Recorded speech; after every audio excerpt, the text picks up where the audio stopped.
Good morning, friends, and welcome to the second episode of the 2023 season, I guess is what we're calling this. It's been 2 weeks since the start of free agency. It's only been 2 weeks, but there have been some massive changes, and I'm not even talking about free agency.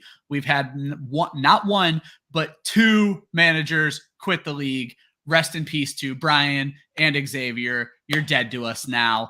Welcome to Eric, our newest manager, and the second manager is incoming. Sorry, Drifter, we still have local people who are ready to join the league. We're going to stick with local, but we will get you in there as soon as that well runs dry. So Drifter, for those who don't know, is our number one and only fan, though we do have 3 members of the league that tell me they watch every week. And Drifter already commented he has an early day tomorrow. He's not going to be able to stay up and watch this show. So we appreciate him checking in more than most of the league has checked in. More on that later. Eric, we hope you enjoy the show. If you're watching it, we know Darren likes it. He probably told you all about it. But I have rambled on enough. This is the Massillon Football League show. This is going to be our free agency roundup. I am Ryan Weiss, the manager of the Part-Time Ninjas. With me, Dan Metzger. How are you, buddy? Doing great. You're I ready don't to understand why people are quitting our league, though. It's weird. Here's the thing. If you don't enjoy fantasy football, just quit the league. Like, don't do it in the middle of the season. Don't drop your players. Thanks, Brian. But no, like I said, Brian, obviously a good friend of ours. Xavier, we met through this league through Darren, and he had a really good run, won a championship, and now he has a family to build, and this just isn't the move for him anymore. So I'm good with it. Eric, we're glad to have you. And like I said, we are putting the final touches on our next manager. So let's get into the fantasy football part of this. And what actually sparked Xavier leaving the league, which sparked Brian leaving the league, is we've already finally had some 2023 transactions. So it started off with a trade between Taylor and Kenny, where Taylor acquired Jerry Jeudy, a 6, a 7, and a 1. Sorry, this is just how Sleeper has it 1. I don't know why I didn't say the 1 first. For Tyreek Hill, a 3, a 7, and an 8. I just noticed there was a 7 swap in there, which is a little weird. But anyway, a 1, 6, 7 for a 3, 7, 8. Tyreek Hill, Jerry Jeudy. And Metzger, I would normally have you comment on these individually, but these players kept moving. So we're going to run through all the trades, and then I'll let you talk about them as a whole.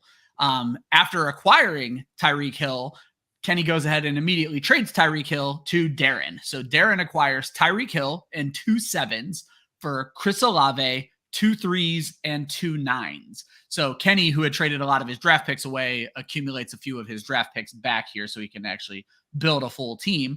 And then after acquiring Jerry Jeudy, Taylor and you work out a deal, which you kind of told me you were going to try to pull off. You're very interested in Jerry Jeudy, where Metzger, you acquired Jerry Jeudy, a 12 and a 13, and Taylor picks up an 8 and a 9. So Jerry Jeudy ends up on Metzger's team. Tyreek Hill ends up on Darren's team. Chris Olave ends up on Kenny's team, and a lot of draft picks change hands. So Dan, talk about these as a whole. If you want to focus on your love of Jerry Jeudy, have at it, but talk about the trades. First of all, I think a good move by Taylor to get rid of Hill and get a 1 back for him. Kind of builds his draft back up with the solid keepers that he has. I like it. Hill's going to be 30. So moving on from that, gives him the option of keeping some other guys on his team. I mean, Taylor picked up a 1, 6, 7, 8, 9 in all of these deals just by moving Tyreek Hill. So yep. No, they were good. They were good moves for him. I don't understand it from Kenny's standpoint. You know, you have that one nice early one, trading it out to end up with Chris Olave. I mean, I like Chris Olave, but you know, I think he gave up. That was the second pick of the draft, wasn't it? Yeah. Because Kenny was the one who bought up to get to my pick when I got it from Brian, where I kept trading down. So, so no, I think I don't really like it from Kenny's standpoint. I think he was probably better off with that pick and trading other picks and finding other ways. I understand liking Chris Olave. I know he's an Ohio State guy, but I feel like that's where he's in a situation that he's not trading for a top 5 receiver right now. I think that's where the love of young wide receivers that I touched on last week really comes into this league, where, man, do we just have a thing for young wide receivers in this league. And so I also love Chris Olave quite a bit, like him a lot with Derek Carr in town. Don't know about trading the 102 for him, but I will say if I'm going into a season with Breece Hall, Chris Olave, and Jonathan Taylor, I'm very excited. The draft may not shake out the way you want it to shake out now that you no longer have the 102. So let me ask you this. Would you rather have Jerry Jeudy in the 102 or just Chris Olave? It's very interesting. What did he end up getting back in that? He got a 3? He got 2 3s. So we're talking the difference of what Jerry Jeudy in the 102. And then when you really put rubber to road, he can probably grab Courtland Sutton in that 3rd pick. I don't know. I think I'd rather have Chris Olave in the 2 3s. I think I'm okay with it. So okay. I like Olave a lot. So that was a great way to ask that question because I didn't know how I felt about this trade, but now I like it. Go Kenny. I like his keepers. His keepers are super impressive to me. Not as impressive as Darren's, but very, very impressive keepers. So I'm more of a believer in Jerry Jeudy apparently than you are. Yes, you are. Let's talk about that. Where does this love of Jerry Jeudy come from? Now, I assume you were banking on one of 2 things, and correct me if I'm wrong here. You were banking, I can't be wrong here. You were banking on either a massive Denver improvement under Sean Payton and an improved Russell Wilson, or you were banking on these trade rumors going through. So which is it? And if it's the trade rumors, isn't it just as likely he could end up somewhere shitty? So no, the trade rumors actually scared me. When Taylor and I were negotiating this out, I told him, I was like, I like Jerry Jeudy going into this upcoming season, but if he gets traded, I'm more nervous. I don't want him to get traded. I want him to stay there. Okay. So last year he finished as like the wide receiver 22. He had almost 1,000 yards and 6 touchdowns in what was a complete disaster of a season for Denver. Would you agree? Russell Wilson was awful. 100%. Do we think that Russell Wilson's awful, or do we think that was just a huge mess with coaches there? I want to put it on the coach. I like Russell Wilson, but how he looked, elite quarterbacks should never look like that. So I don't think we're going to get Russell Wilson Seattle ever again, but I do think he's better than he was last year. And do you believe in Sean Payton? Because I believe in Sean Payton. Yeah. I believe that he's going to turn that team around. He's going to have Russell Wilson doing things that he's used to doing, that he's been successful at. And if Jerry Jeudy, and this kind of goes back to 3 years ago when Jerry Jeudy came to the NFL, I thought that he was going to be the best receiver in that class. I liked him more than CeeDee Lamb. I thought he looked better than all of them pre-NFL. Yeah. So if you're telling me that he's available for an 8 and a 9, and he's going to be with this new coaching staff who I think is going to make the most of Russell Wilson, make the most of that team, I think that he could be a steal. Yeah, it's fair. It just occurred to me when we were talking that those weren't the first trades. I completely forgot that what sparked everything was your trade of Darren Waller, because I looked at your screen name and it reminded me, Darren Waller and Deshaun Watson to Phil for Phil's 1st and 3rd, which I believe are the 13th picks of each of those rounds. So a late 1st, a late 3rd. The league did not love that trade at all. There were the timing of everything. It looked like Xavier quit because of your trade, which is not true. Let me just throw that out there. So the league did not love that trade at all. The only thing I want to say in your defense, or you can say in your defense, is Dan wants to make it very clear. Phil offered him the trade. So Dan did not rip Phil off. Phil ripped himself off. So Phil, we're going to have you on to defend that trade. We don't need to spend a lot of time on that trade. I did say when I was talking to Brian afterward, I actually don't hate the trade for Phil if you believe Deshaun Watson is going to rebound. Dan, you spoke this into life for me ages ago that you're not winning this league without an elite quarterback. And we saw it again last year with Taylor benefiting from Justin Fields' play. Phil did not have that elite quarterback. Now, well, yes, he did, Jalen Hurts, but he traded him away, so we won't get into all that. But he went out and got another elite quarterback. Phil's trades have been puzzling, but I am a person, and I do this for a living. When it comes to fantasy football, have fun. This is what I've told people in every show I've been on in all these years is fantasy football is about having fun. And Phil is going to have a hell of a lot more fun with his guys on his team. Now, you could argue he'd have more fun winning, and he's about to collapse. You know what, Phil? I'm going to throw a little history at you here. I don't think you played in the league with Matt Mendez, but Matt Mendez made it to a championship once and lost that championship, and he was miserable for the rest of his life. So be careful about blowing your team up. So, Dan, go ahead and put the bow on the trade segments here before we jump into free agency. If you want to talk about that trade, I agree with most of what you're saying about Jerry Jeudy. I do think Sean Payton is the key there, and then I think you're worried about the trade. I'm also worried about the trade. But if that trade ends up being Courtland Sutton out, that could be even bigger for Jerry Jeudy, because if Jerry Jeudy comes into this and plays a Michael Thomas role of 181 targets, then we all look like fucking idiots. So, well, no. You, not all. some of us. Well, all the people who are not valuing Jerry Jeudy properly, I guess, is what I'm trying to say. Because I'll tell you right now, your hype around Jerry Jeudy, because if you keep Jerry Jeudy, we've talked about this as before, and it's a way I like to tell people to think about our league. Eric, there's a little bit of a pointer here. We keep 3 people in this league. We keep 3 players. Your third player is essentially your 3rd round pick. And Jerry Jeudy is not a 3rd round pick in fantasy football right here, Dan. So this is a big swing for you. But if it's 181 target Jerry Jeudy, it's a home run without a doubt. So, well, let's say things happen and I'm not keeping. I gave away an 8 and a 9. They were my. Well, you didn't pay. Yeah, exactly. Yeah, I wasn't paying a bunch for him. Do I like him? Do I want to see where they are at that point? Yeah. But I do like him. I think I don't think he's going to be 181 target Michael Thomas, but I could see him being a 140 target guy. Yeah, which would be enormous because last year it was only like 106 targets where he was the wide receiver 22, 100 targets even actually in a 67% catch rate. That 67% catch rate was something Jerry Jeudy fans needed to see because he had been really low his first couple of years in the league when it came to his catch rate. So it was good to see him, rebound in general. And again, young wide receivers getting all the love right now. So to finish up the Phil thing, yeah. So as soon as Darren Waller got traded to the Giants, like within an hour, Phil texted me immediately saying that he was looking up where Waller was, so he wanted to go get him, and how disappointed he was to see that he's on my team because Phil does not want to make trades with me. Nope. He has said that on this show that he does not want to make trades with me. Yeah, Jesse probably talked him into it. It probably was Jesse. So he immediately texted me and said, "Hey, what do you want for Waller?" I said, "Told him, what's he worth? Please send me an offer." He added Watson into it, offered me the 1 and 3. What am I supposed to say? Hey guys, no, don't give me your 1 and 3 for these 2 guys. I mean, exactly. Listen, Waller being on the Giants and the Giants not having an actual wide receiver, he could get a lot of targets. It could have a big year.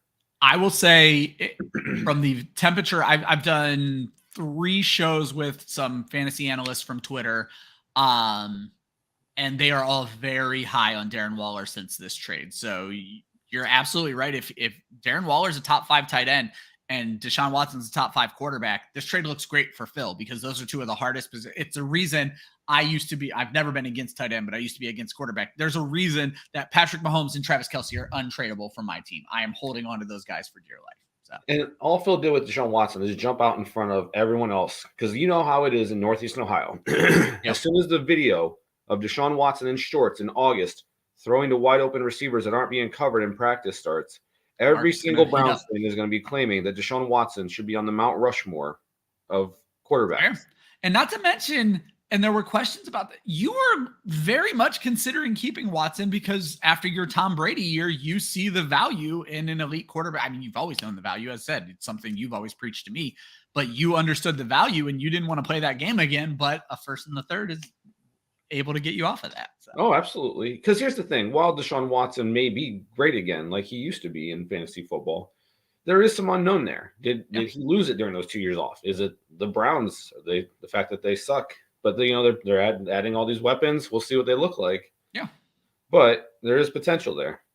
Let's do it. All right. So we're going to jump into free agency. So what I did for us here is I actually kept the same show sheet that we used last week and highlighted for Dan and I some of the moves. I don't think we accurately predicted most of these moves. However, we did predict that there were going to be moves and they could affect value. So I'm going to start with Jamal Williams. Jamal Williams is on Terry's team. My question was he a keeper after, the massive amount of touchdowns he scored last year? He is no longer in Detroit. He has went to New Orleans. So Dan, let's talk a little bit about Jamal Williams in New Orleans with a possibly suspended Alvin Kamara. If Kamara is not suspended, and we know he's not suspended, how does this affect Kamara's value? Not that he's a keeper on Taylor's team, but is Kamara even a keeper with Jamal Williams in town? And then Jamal Williams, I think, being with another elite running back, I think this moves him well out of possible keeper territory. Yeah, I mean, the random 17 touchdowns he had last year, it's not like it's something he's done multiple times in his career, been consistent with it. He just had a good situation in Detroit. I don't expect anything close to that from him in New Orleans.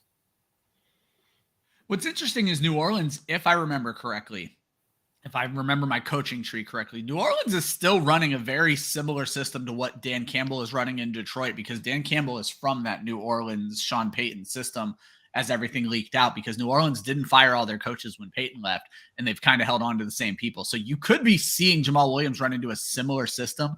I think this hurts Alvin Kamara greatly because as we saw last year, DeAndre Swift's rushing volume was minuscule. It's going to keep Kamara alive as a pass catcher. The question is, and you've hit this on the head, the 17 fluke touchdowns, you don't even know that there are going to be 17 red zone inside the 5-yard line opportunities in New Orleans next year, unless Chris Olave is getting a bunch of pass interference calls in the end.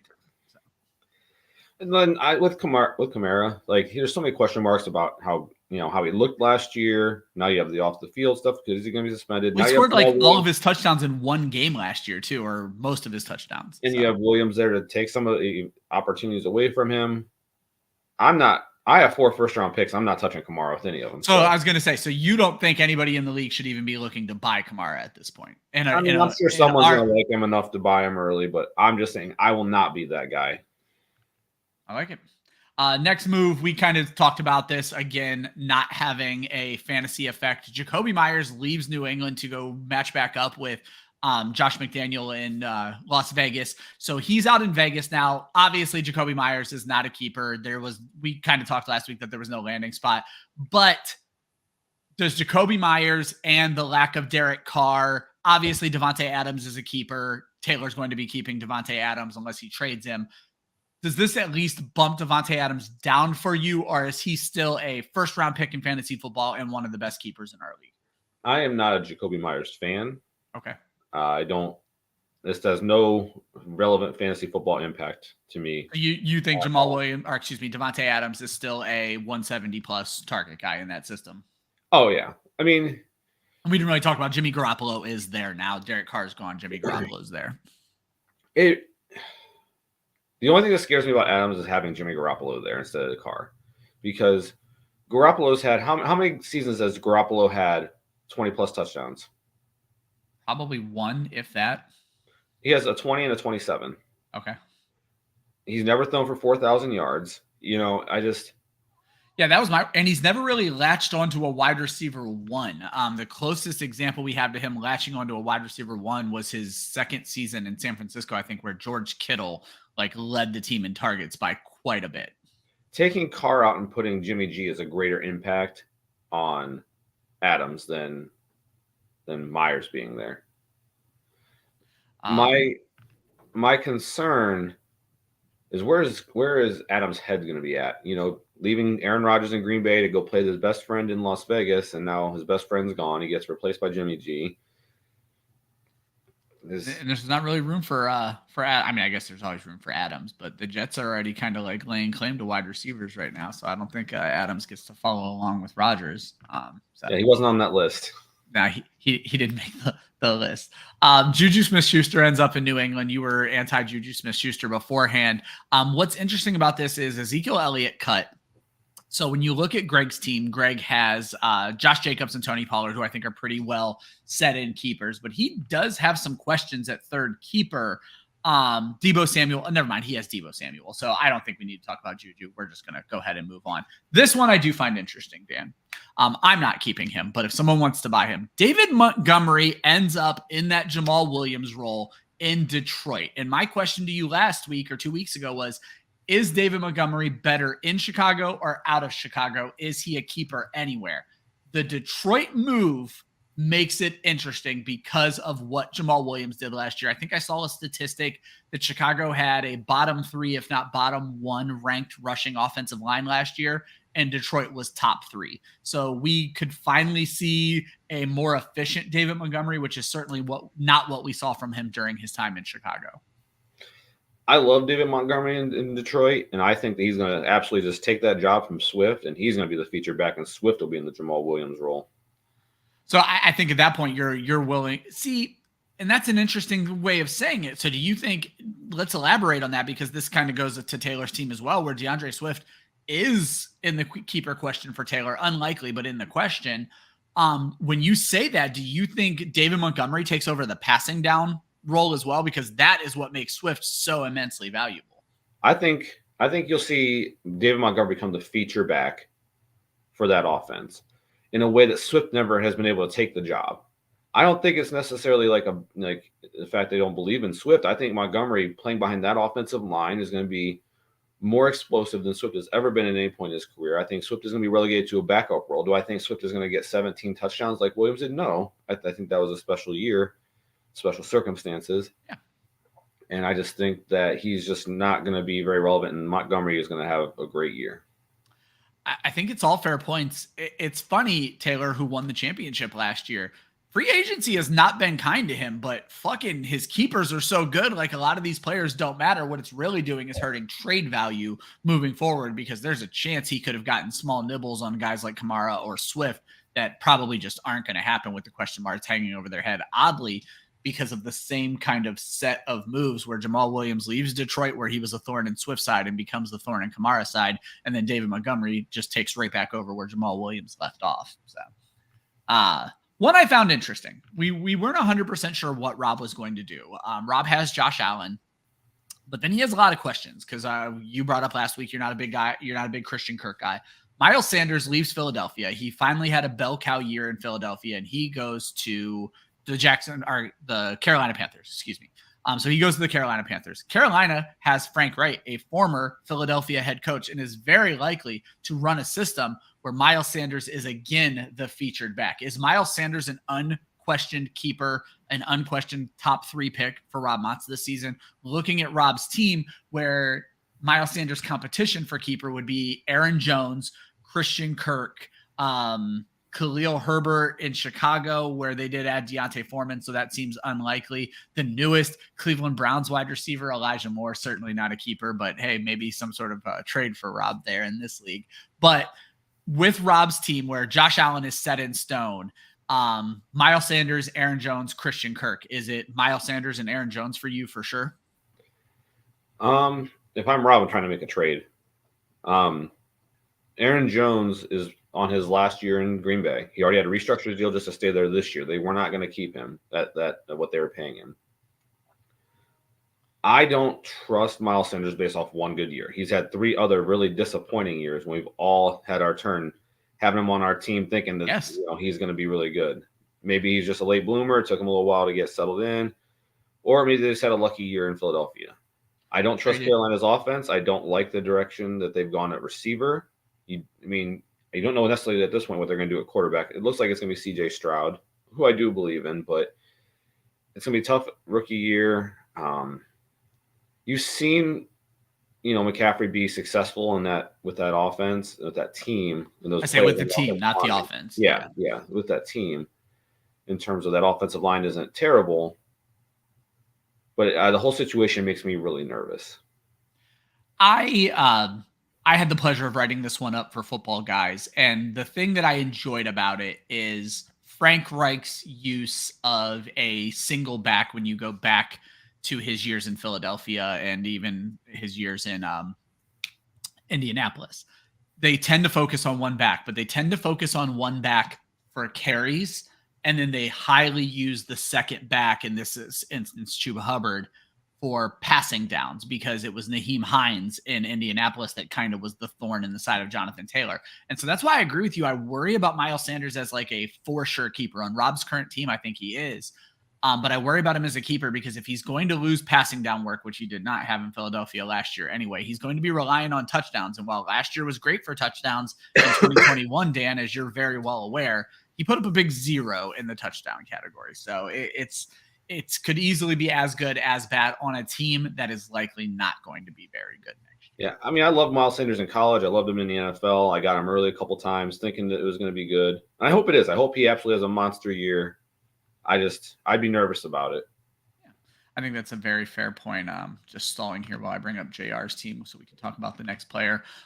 Next on the list were Taylor's 2 guys who we had already talked about, Devontae Adams, DeAndre Swift. James Cook, basically I had in the notes, Singletary was likely gone. However, Singletary was immediately replaced by Damian Harris. When you look at JR's team, he's keeping Chase and Burrow and has Garrett Wilson. I don't think there's any chance James Cook even enters the mix here, correct? Correct. All right, so we can move on there. I do want to talk about Garrett Wilson, though. So obviously we haven't seen the upgrade yet, but the expected upgrade is going to be that Aaron Rodgers is over following in his mentor Brett Favre's footsteps and literally just following them almost to the script. Immediately, the Jets go out and acquire Allen Lazard, and then the rumors are that Randall Cobb makes his way over there if Aaron Rodgers does too. Garrett Wilson, I don't think I'm out on a limb here, is better than those wide receivers, but are we worried about target distribution? We've already talked last week about Aaron Rodgers not being the quality of quarterback that he was 5 years ago. So quality targets are a question, but quality targets have been a question for Garrett Wilson, unfortunately, when you have Zach Wilson at quarterback. So quality targets are a question, but now I think target volume with Allen Lazard and possibly Randall Cobb, even with Elijah Moore out of town, I'm mildly worried about Garrett Wilson seeing the target volume that I was initially projecting him for. I think Garrett Wilson is safe at this point, even with Cobb and Lazard. The only time it comes into question is if you end up seeing Beckham Jr. go there as well, which I saw a report within the past 2 days that said he wants to go. He has mutual interest in the Jets. That's when I think you have to worry about his target share being affected, whereas right now I think he's 100% safe. That's fair. And then we're going to end the old notes with the question I ended the show with last week. DJ Moore kicked off free agency by being traded to the Chicago Bears, and everyone and their mother said that all Justin Fields needed to be a legit NFL quarterback was a legit NFL wide receiver. And I think DJ Moore is universally liked in fantasy football and in football in general. Is this the final nail in the coffin that Taylor should not be considering anybody else? Justin Fields should be a keeper for our defending champion. Dan. This is tough because you saw what Fields did, throughout the beginning and mid points of the season. It would really come down for me how that schedule breaks out for them next year. Justin Fields has come out and said he had a hard time playing in the cold weather. He's hoping Chicago builds a dome. He doesn't want to be out in the cold. You would know this because Fields played at Ohio State. Where did Fields play high school ball? Where is he from? Georgia. Okay. That makes a lot of sense then. He's from Georgia. He does not like playing in the cold. If I see week 16 and week 17, Chicago's at home or at Green Bay, I'm not going to feel real comfortable. I'm going to need a backup plan if I'm keeping Fields. As Taylor tries to become our first ever defending champion in 17 years. So do I love Fields? Would I be interested in having him on my team? Absolutely. I think having DJ Moore there is going to help that offense a lot. I like DJ Moore. Truth be told, if I wouldn't have got Jerry Jeudy, DJ Moore is probably next on my list to go after. Motherfucker. Wasn't going to tell you that ahead of time, but since, I got Jeudy now. Heartbreaking. Yeah, no, I was debating on when to go after Moore from you. Before you talk to Taylor is when it should have been. I like Jeudy a little more. But I mean, Fields needs to be a keeper, yes, on someone's team. But if you have championship aspirations, you need to have a backup plan if you see them playing. Because I don't have the stats right in front of me, but I know they weren't good at the end of the season last year. I would love that. That's something we might look up to before the episode with Taylor. Because as you all hopefully heard last week, our goal at some point this offseason, I have a vacation coming up, but we're going to link up with you guys before the season. We want to have each manager on the show leading up to the season to kind of defend your team, defend your moves, and talk about it. I think that's a great thing we could look up before the Taylor show is Justin Fields in cold weather. So there were some other storylines, and I'm going to save the first bullet point for last because I think that's the best one to talk about here. The Cowboys added Brandon Cooks. Dan, I'm just going to get your quick thoughts on these. So the Cowboys added Brandon Cooks. Horvath is clearly depending on CeeDee Lamb as a keeper. The addition of Brandon Cooks should not hurt CeeDee Lamb, correct? I don't think it does. No, I think he'll be fine. Elijah Moore in Cleveland. Amari Cooper is likely a keeper for Phil, probably leaning on that Cleveland exercise. They also brought in Marquise Goodwin this week, the speedster out of Seattle. I'm starting to worry about target volume for Amari Cooper a little bit. Yeah, I think his target volume will go down. But it's going to be hard because everything I've heard on Sports Talk revolving around the Browns is how they are going to be a throw it first team now. There no more is it going to be running with Nick Chubb all day. It's going to be air it out, 3 or 4 receivers on the field, throw the ball. That's what they want to do now. Now, let me ask you this, because you're obviously plugged in Northeast Ohio more than I am at this point. When you're hearing this, is this coming from someone within the Browns organization, or is this speculation by Cleveland radio hosts? This is their beat reporters. This isn't like this. Interesting. This isn't just the talking out of your head. The talk radio guys. This is like the guys that are paid to cover the Browns and do it all day and do all the press conferences, do the interviews, do all that stuff. The beat reporters, and this is multiple beat reporters have said this, that they expect the Browns to be airing it out this year. It's interesting. It's certainly not how I have them projected right now. So that might be something worth keeping a look at.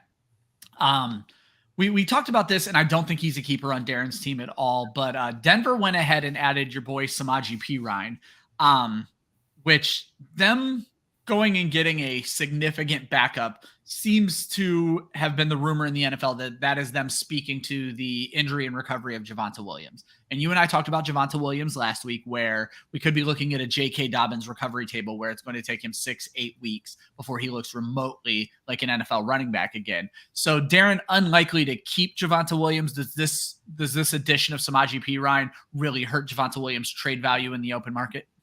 Oh, absolutely. So here's some inside info on the whole Perine going to Denver. The Bengals offered him the same contract that Denver did. He has had only success he's had in his career has been with Cincinnati.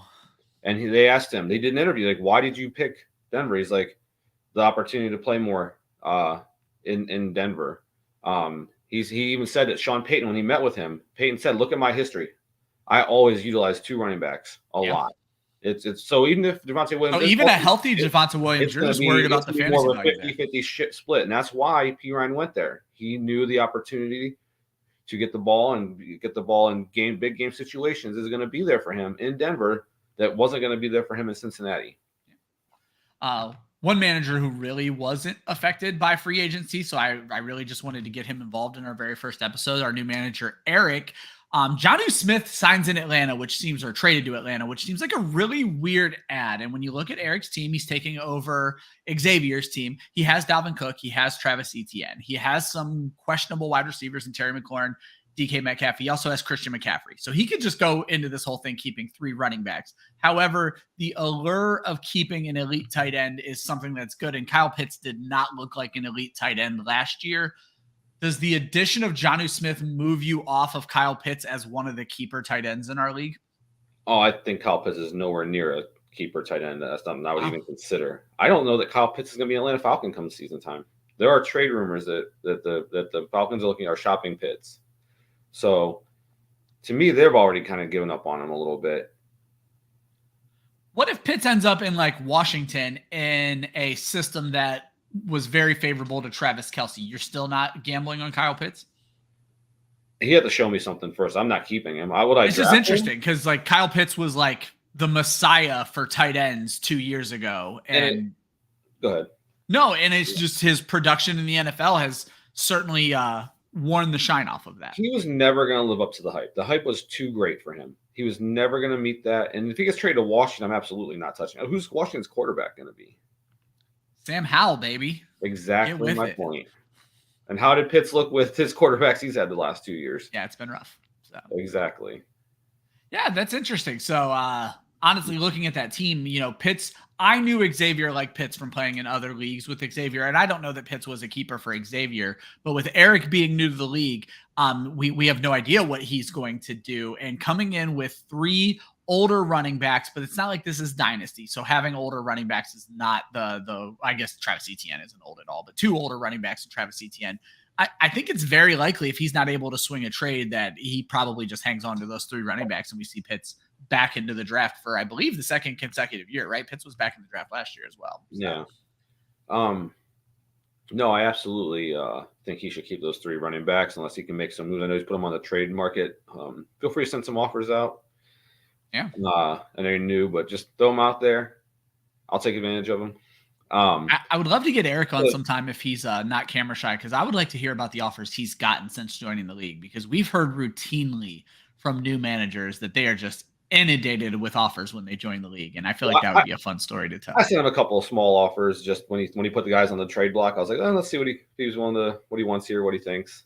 Eric, if you're not camera shy, man, let us know. We'd be more than happy to get you on the show. Just to finish up on Pitts. Yeah. If he gets traded to a team that needs a tight end that has a good offense, the Bengals, that would change things.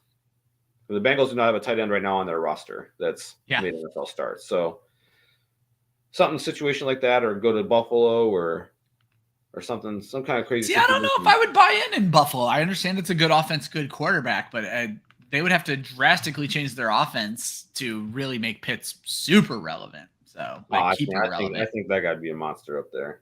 It'd be interesting. Ramondre Stevenson has moved into my keeper situation, and immediately you text me after they signed James Robinson to ask if I'm worried about James Robinson. So here's my quick take on James Robinson, and you can dispute it if you like. I am anti-Achilles injury guy. I wrote an article a few years ago about Cam Akers and why I wasn't bought in on Cam Akers. And then Robinson had a very similar injury. These guys typically take 3 to 4 years to get back to who they are. We're seeing it with Deontay Foreman right now. Robinson started like a lightning bolt in Jacksonville, but then was relegated to nothingness when traded to the Jets. I don't know the behind the scenes of what caused the trade and what caused the Jets to acquire him and not use him. Seeing what I saw with the Jets, I have little worry about Ramondre Stevenson. What I'm mildly worried about, Bill O'Brien, his offense doesn't tend to throw the ball to its running back. However, when Bill O'Brien was in New England, it was Josh McDaniels' system. So if he's going to run a Josh McDaniels-esque system, I am in love with Ramondre Stevenson and completely bought into keeping him. I'm probably keeping him anyway just because I don't trust Joe Mixon. But are you worried about my keeping of Ramondre Stevenson? Or I guess, are you happy about my keeping of Ramondre Stevenson with James Robinson in town? Took the words out of my mouth. I'm not a big Stevenson fan regardless, even before Robinson got there. Bill Belichick's going to use 2 running backs no matter what. It's what he's always done. Except for last year when he used Ramondre Stevenson the entire season. And I feel like there was a couple of games Stevenson had rough. I'm not saying he didn't have rough games, certainly. But with Damian Harris hurt last year, it was the Ramondre Stevenson show, and that's why he was a top 10, top 5 running back in fantasy last year. Okay. Maybe I just didn't pay enough attention to Stevenson, but all other running backs combined had 130 carries. Stevenson had 210. All other running backs combined had 31 targets. Stevenson had 88. It was very much the Ramondre Stevenson show. Now, was that because he was Harris being hurt? So. Yes. Or is it just because that's how great he is? I'm clearly betting on the great. Yeah, I don't know. It's more about me not trusting James Robinson. I would have been worried if Damian Harris was back or if they went and got a bigger name, Deontay Foreman. I'm not worried about. There's still a draft. They could still draft a running back, and that's a worry as well. So I mean, there's a lot to make up. And so the last thing I want to end this with. Go ahead, Dan. I'm sorry. I was gonna say if they draft a running back, I don't think they believe in James Robinson either. But they gave James Robinson a 2-year deal with decent money, which was interesting. So that makes me think that's if they had signed him to a 1-year, $2 million deal, I wouldn't have texted you. But the fact they gave him 2 years and $8 million, that's a little bit different in my opinion. They know he's not recovering until the second year, so that's why they did it. So, all right, we're getting close to wrapping up the show. The last storyline regarding keepers that I think really needs to be addressed, or maybe it doesn't. Maybe I'm making a mountain out of a molehill here. Austin Eckler requests a trade and then was granted permission to talk to other teams. This was a very hot story a week ago. If you followed the headlines, it's actually cooled down a bit where Eckler now has said he wants to remain in the Chargers, but they need to get their money right. So there's a lot that goes on there, but Austin Eckler is pretty clearly the cornerstone of Terry's team. Does the trade just flat out kill his value? Is he Austin Eckler no matter where he ends up? What are your takes on Austin Eckler likely, or not likely, but possibly not with the Los Angeles Chargers next season? So for him, it makes me nervous. You know, he's an older running back getting traded to a potential rough landing spot. You just don't know where he's going to get traded to. It makes me. I don't think there's a great spot here because I don't think that the Chargers are going to extend him. I don't think they're going to give him his money. So does he finish out on this contract he's clearly not happy with and stay with the Chargers, or does he get traded to who knows what kind of situation? I think the Chargers are going to come correct. I think they're going to give him something. It may not be what he wants, but I think they're going to give him enough to shut the hell up about it. And then I'm not worried because I'm in love with the Chargers offense for next season with Kellen Moore there as the offensive coordinator. I'm hoping they don't have a year of growing pains. But I'm just really in love with what they have as an offense. I think we're going to see a bounce back year for Justin Herbert. And while he wasn't great last year, he was not that bad. So. We'll see. I feel like the Chargers consistently just let everyone down.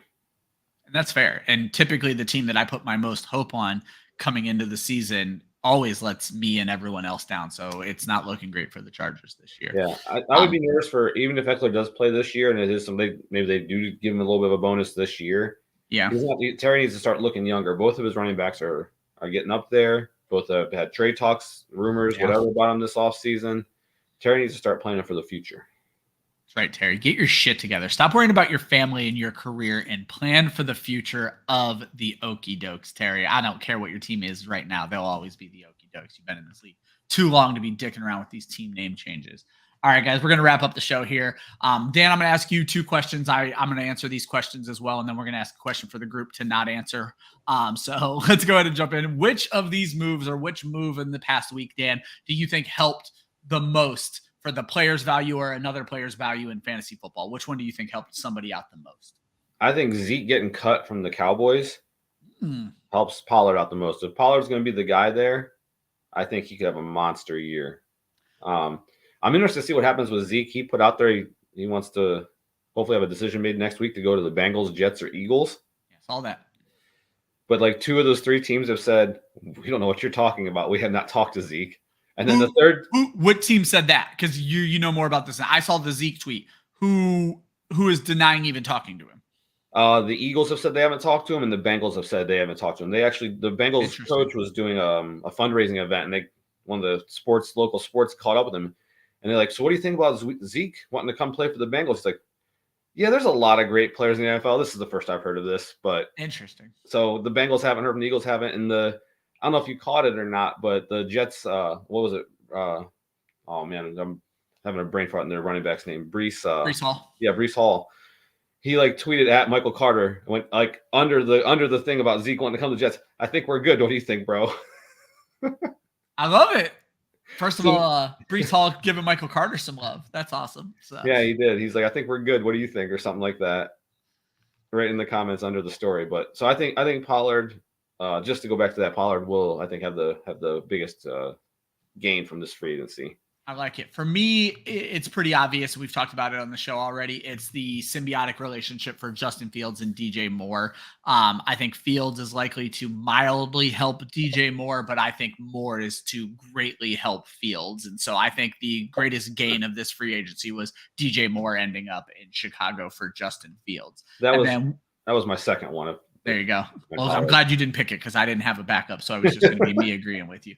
Which move do you think hurt the most? Oh, man.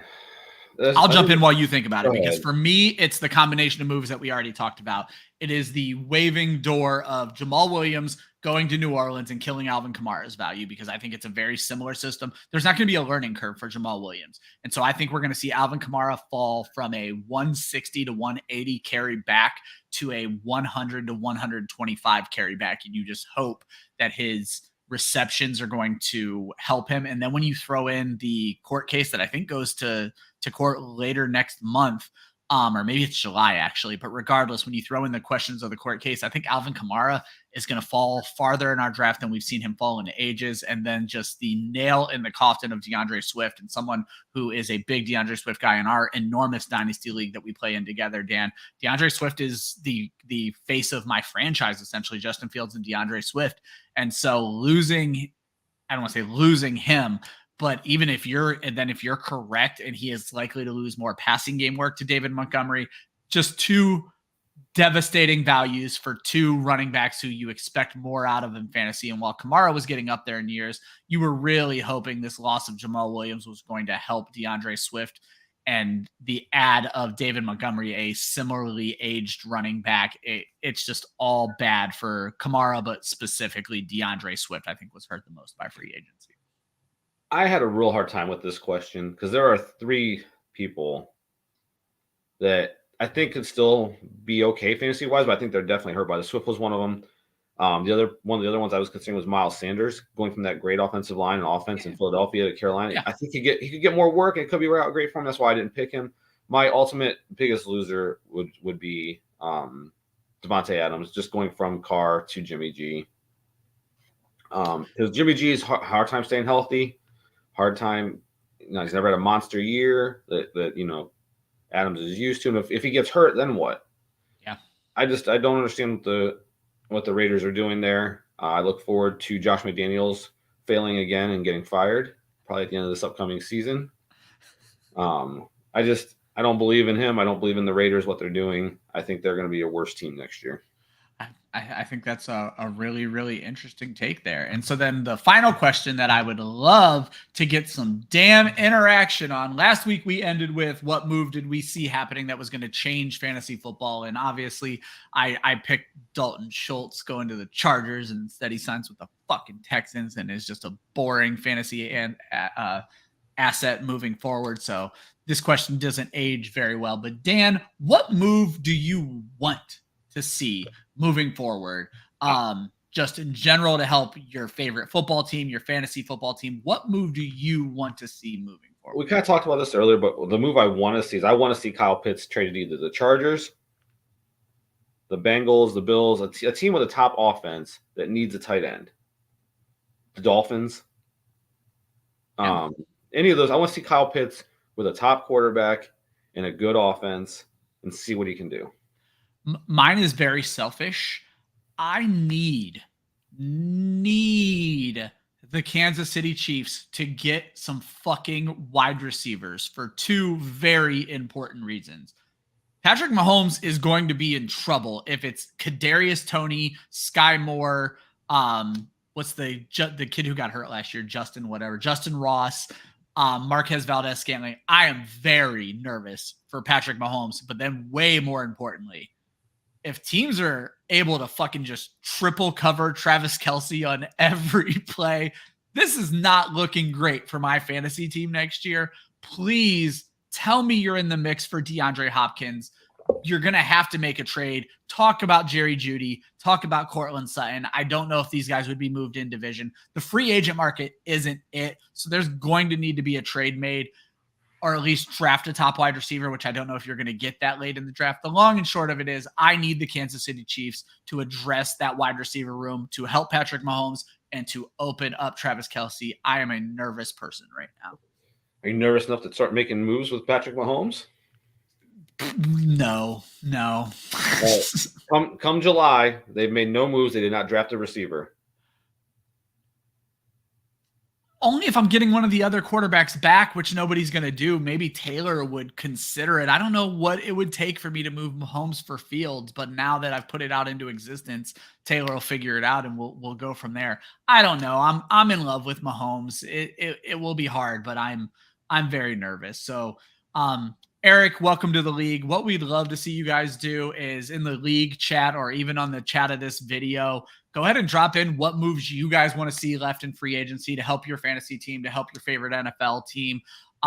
Again, we're going to start scheduling shows here soon where we want to get you guys on and more involved. I do want to let you know the next episode we're going to run is very likely going to be about how our draft lottery is going to work. For those who don't remember, we decided we are no longer rewarding sucking in this league. We are going to a lottery system, and I'm going to talk to Dan after the show about my ideas for the lottery system, and we're going to tweak it. So we're going to explain how the draft lottery is going to work, but we're probably going to do a rules episode. We're going to have 2 new managers in the league.